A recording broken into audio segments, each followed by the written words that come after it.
So I'm rebuilding my consulting business this year, but before I break it down, I want to take you through the story of how I got here, and not just the good parts they show you on Instagram, but the real story.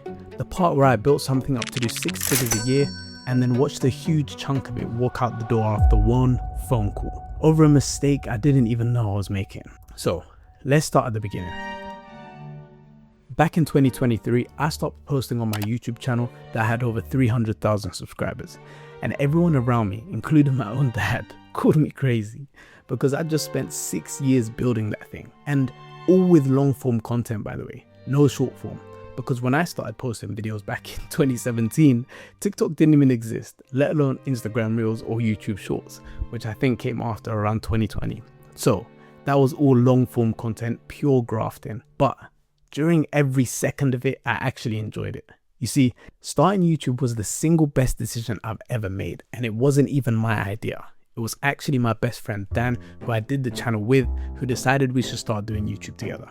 But that's a story for another day. Anyway, I've had brand deals with Sky, I've been on Netflix, I've played football at the official Arsenal training ground, right beside my favorite football team.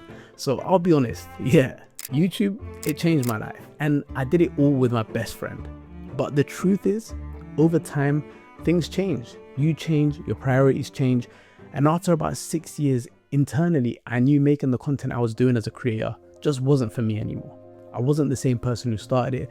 I'd grown, and to sum it up simply, the content I was making didn't fit the person I saw myself becoming. And even though I made good money from it, I knew I could do more. I just knew I had more to offer than being a creator. And here's the thing most people don't know about me. The whole time I was posting content on YouTube, I never once stopped working a day job, even when financially I didn't need to.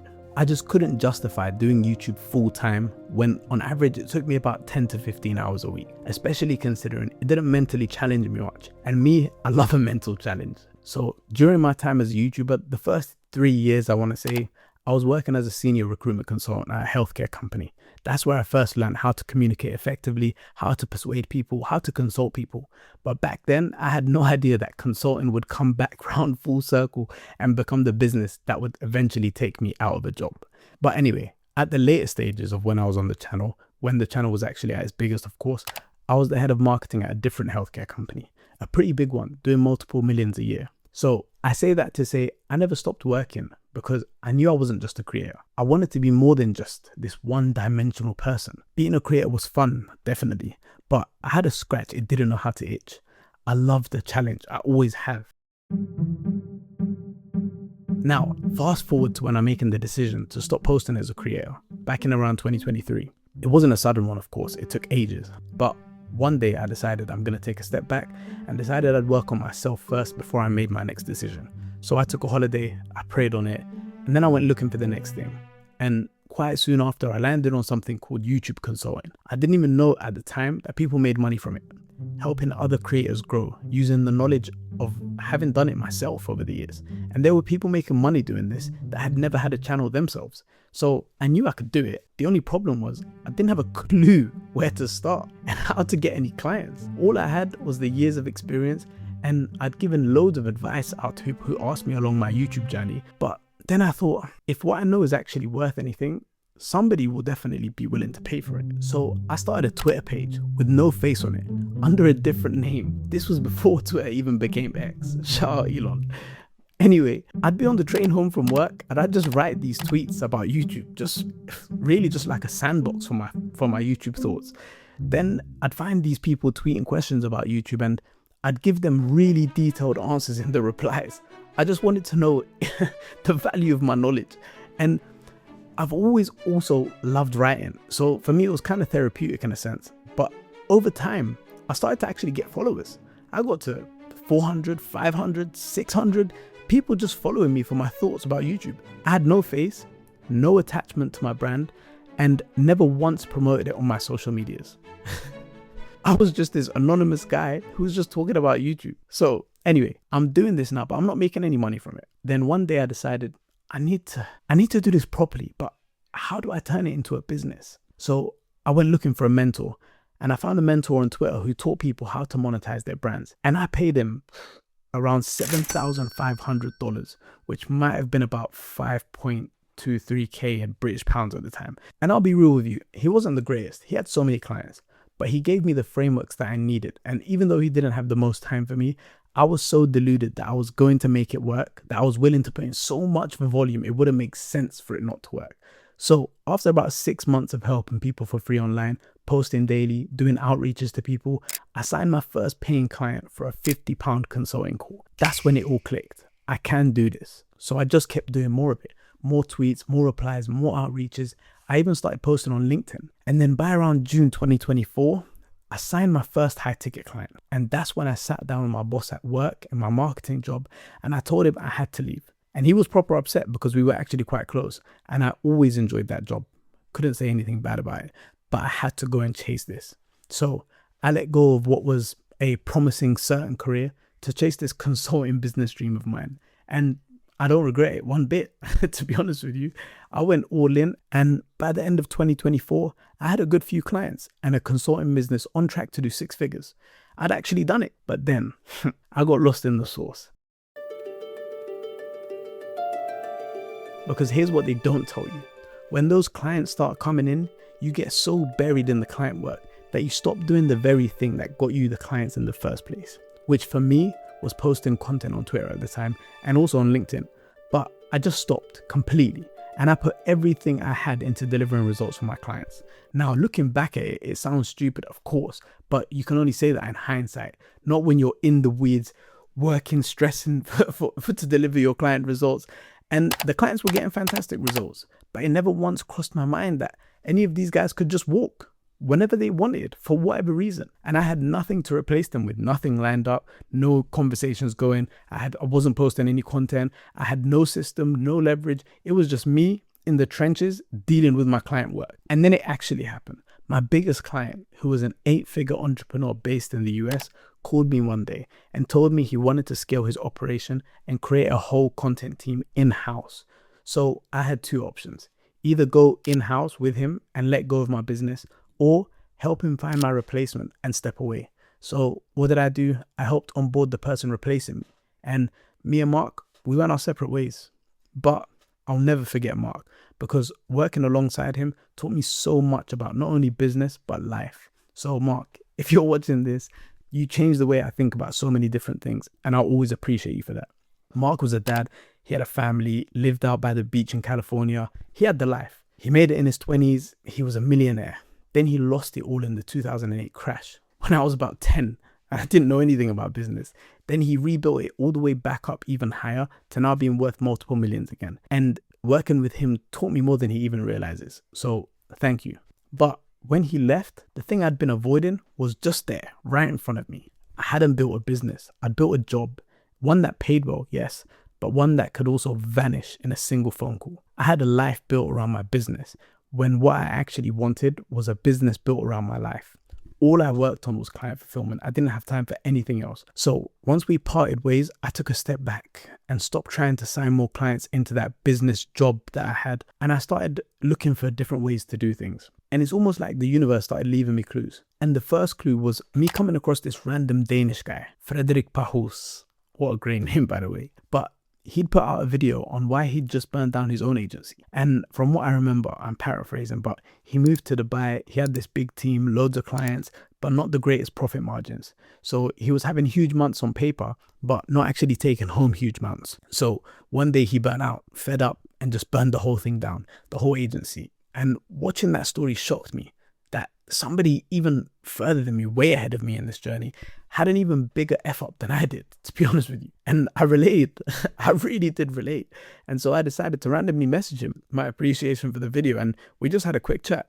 Anyhow, time passes and I'm still learning more about how to rebuild this business the right way while serving the clients I had left. Then a few months go by and Frederik makes another video explaining how he was rebuilding his own business in a lifestyle orientated way. I watched it and I was like, this is the exact road I'm on. Then I came across a guy called William Brown, who had this huge consulting business and sold it for a massive exit. And now he literally sits on YouTube drinking coffee and teaching people the stuff he learned. And he's managed to rebuild a consulting business, and now based around his new lifestyle, just telling his story. And now he makes great money doing it. And I remember thinking, yeah, this is the kind of consulting business I want to have. So by the end of 2025, I invested into another program. This time it was 5 figures. I decided to commit to a different approach entirely for my business. I had previously only used Twitter and LinkedIn to sign clients. This time I said I'd get back out and do video content for my new consulting business, telling my story and helping others who have been on the same path I had. Simply fixing the problems that previous me had failed to solve in business. So it was kind of like my current self talking to my previous self, which I understood very, very well because I was in those shoes. So the main problems came down to having no systems or infrastructure. Because I've always been good at content, I just had no infrastructure behind it to turn it into a predictable income. So my new approach was built on the foundations I was making for myself. I wanted to create the right systems before I went looking for clients, so that I could make it sustainable when the clients came. And I'd only take clients I wanted to work with and build a business around my lifestyle, not a lifestyle around my business again. So I wanted to work with coaches and consultants who have been exactly where I've been, an unpredictable online business that relies on you to perform, not able to scale because you're the bottleneck of your own business, not having any systems behind your content or infrastructure behind your business, burning out from client delivery, and as a result, not even enjoying the business anymore. And that's the part that really hurts. And it really hit me that I was on the right track about 7-8 months ago when I bumped into a personal trainer I'd known for years. And he told me he just went back to his office job because he was so overworked and couldn't handle it as a coach anymore. And to be honest with you, that really upset me because he really used to love personal training with a passion. But I know firsthand what burning out from your own business can do to you. So I understood. So here are some of the things I'm doing differently now compared to before, and some of the things I'll continue to do differently. I made sure I understood my audience at a granular and psychological level before I made any content to speak to them, making sure that I know who my ICP is exactly. And even though I know who they are internally because it was me once upon a time, I still needed to make sure I understood all their pain points and their problems that they're going through so that I could make the right content to help and educate them. I'm making sure to never have more clients than my systems can hold before improving my infrastructure. I'm also mixing short form content and long form content together strategically to create an ecosystem for my ICP. I'm posting organic content, but then also using ads to enhance my content's reach so I get more views for the effort that I put in to make that content. And then I'm focusing on delivering the best client results I possibly can, because a client sticking around is not only important to me on a personal level because I enjoy working with the clients I work with, but also from a business standpoint, a client renewal fuels my investment into future ads for me to attract future clients. So it becomes a flywheel where my business gets to a point where it's running itself, in the sense of old clients sticking around and renewing. They're paying financially for me to get new clients using ads. Now, these steps are not random. I've created this into a blueprint made from everything I've learned across my years as a consultant, my years as a creator, my marketing experience, my experience consulting in the real world, all of it. And the blueprint I've created is called the Leveraged Growth Protocol. These are not random steps that I'm explaining. This is a 7-step infrastructure designed for the old me who once did this whole thing wrong, for him to be able to create a business he enjoys while still maintaining high profit margins. And I'll never onboard too many clients without the right systems in place again, so that old Kaz, he doesn't reach the point of being snowed under with client delivery. And I'm not going to stop myself from being able to do the things I enjoy like I used to. So this consulting business is not designed for yachts and Lamborghinis. If that's for you, then sorry, this isn't for you. Instead, it's made for a great lifestyle, to have a bunch of clients I enjoy working with, and the infrastructure and systems that allow me to have my time and my creative freedom back. So when I sat down to rebuild my consulting business, I had 2 non-negotiables. I picked 2 things I wasn't willing to move on. Now, number 1, I only wanted to work with people who actually wanted to make a difference in their own clients' lives, not just people chasing more clients for the sake of some monetary goal. 2, I wanted to build my business around my life, not my lifestyle around my business again, which would give me room to make videos like this that I genuinely enjoy creating. Because another thing I've learned is telling your own stories is the best form of marketing. And also because one day I want to be able to look back with a story I'm proud of, one that consisted of being helpful to other people, and gave me a life I enjoyed as a byproduct. Now, I'm already using my new protocol, the Leverage Growth Protocol, and I'm seeing good feedback so far from my own results. But before any of that, I want you to actually understand what the protocol even is. So I made a video breaking down the protocol in each of its steps. And to be honest, you could probably watch this next video and even implement what I teach, and maybe it could work for you without even needing my support. But I don't know how long it will take you. But regardless, I've broken it down for you to benefit from in its full 7 steps, showing you exactly how to turn your content as a coach or consultant into a predictable lifestyle business that you enjoy online, without you burning out or becoming the bottleneck behind your business growth. I'll put the video right here on screen so you can click it and go watch. But before you go, I'll leave you with this. You first need to envision it before you can become it. So picture the future version of you, the one who has the business you always dreamed of, serving the clients you enjoy working with. Because I had to picture a better future for me, to give myself the confidence to quit the thing I'd been building for 6 years and take on a new challenge I knew would be more difficult in the short term, but ultimately more rewarding in the long term. But anyways, I'll catch you in the next one. Leave a like on the video. Peace.